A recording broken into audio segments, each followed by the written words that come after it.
Hi, I'm Derek Bissen, and today's topic is going to be student loans. If you have student loans and you're going to be looking to finance a home in the near future, pay attention. This video can really make a big difference for you. Now, if your loans are in full repayment, if they're in deferment, income-based repayment program, or maybe even in their forbearance, this can actually have a surprising effect on how we qualify your new loan application. In this video, we're going to address the following topics. Number one, the current state of student loans in the U.S. The 4 different types of student loan repayment.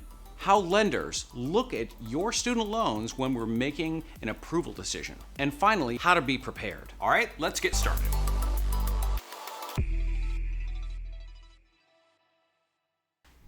Okay, as of the time we're filming this video, student loans are actually in a pretty big pickle in the United States, right? If you've got student loans, you're probably no stranger to this, but it may surprise you to learn that as of the time we're filming this video, only 1%, and I mean 1%, of student loan holders are actually making the regular forward payments. Now, there's a lot of different reasons for that. Some of them are economic, some of them are due to the COVID-19 pandemic. A few years back, Congress enacted some plans to help students that have all these debts to help better manage their financial affairs, and have granted several different options to student loan holders and to give a more affordable monthly payment. Some of those were including the income-based repayment program, extended deferments, and lately, as of the pandemic, it would be the forbearance plan. Now, with a couple of those options, the balance of your student loans actually go up over time instead of the regularly scheduled down over time. And that's because you're being allowed to make a lesser payment, either based on the forbearance or, say, an income-based repayment program over time.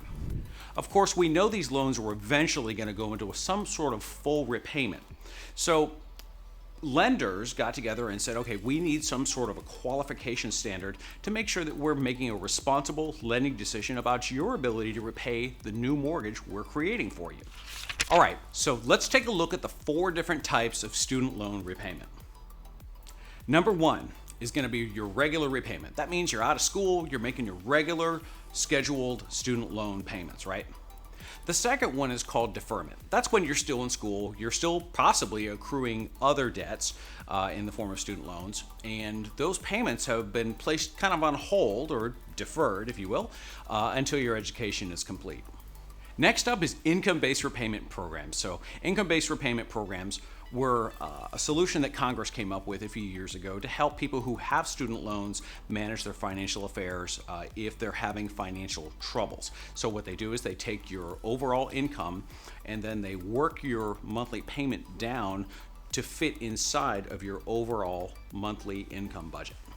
Now, the only trick with these is that there's a possibility that if you're not making a regular payment out of it, that each time you make one of those lesser payments, it could actually be driving the balance of your loan up over time, not down. So always, if you're going to be looking at that as an option, make sure that you are that you're reading the fine print, asking the student loan holder before you get into that contract if that's going to make your balance go up over time. And finally is forbearance. Now, forbearance is a relatively new one. That is actually where the student loan company allows you to temporarily suspend your payments, not forgive them. That's an important key here. So if you're under forbearance, remember, forbearance is not forgiveness. So that means that they take your payments that you would normally owe each month and then add them back into the balance of your mortgage. So over time, that has the effect of making your mortgage balance go up, not down. And now we're going to cover how lenders look at your student loans when we go to qualify your new loan, right?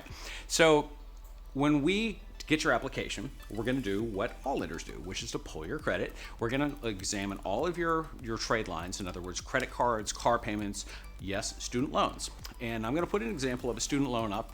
And as you'll notice in this column here, you're going to see that there is no monthly payment. It actually shows 0 due, okay? That is a very big flag for us as your lender to think that your loan is either in deferment, possibly income-based repayment, or you could be under forbearance.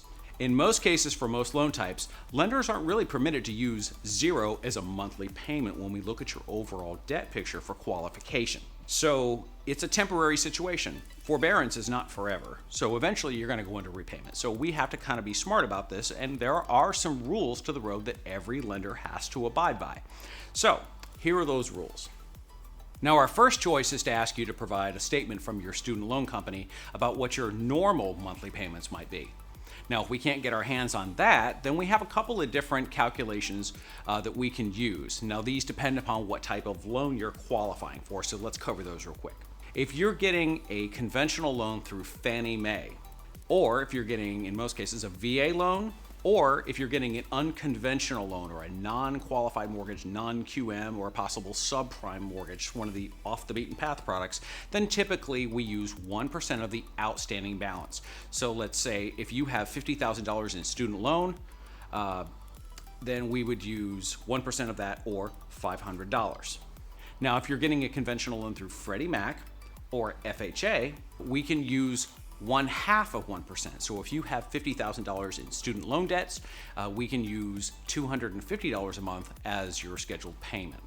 Now, one quick exception is if you're getting VA financing. If you're a qualifying veteran qualifying for a VA home loan, and we can show that your payments, for instance, are in deferment for at least 1 year from the date that we fund your new loan, then yes, we can actually, in that circumstance, use 0 as a monthly payment.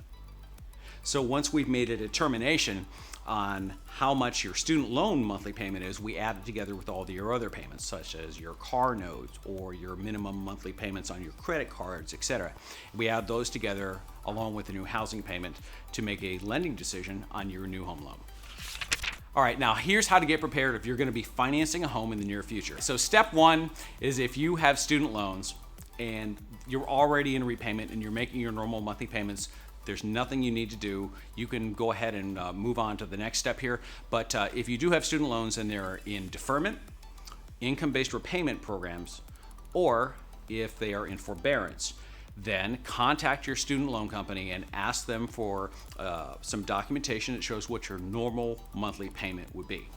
And the most important step of all, contact a loan originator. Get in touch with your lender before you start shopping for homes and do a full pre-approval. This is so important, especially if you have student loans. It can really help make the process go a lot smoother for you. We can address all these issues for you before you start shopping for homes so that you can shop with confidence. And that's it. We hope you found this information helpful and enlightening. And if you have student loans and if you're looking to purchase a home anywhere in the state of Florida, we would love the opportunity to discuss your scenario with you and answer all of your questions. Thanks again for watching. I'm A Bissen, and this is Unconventional Lending.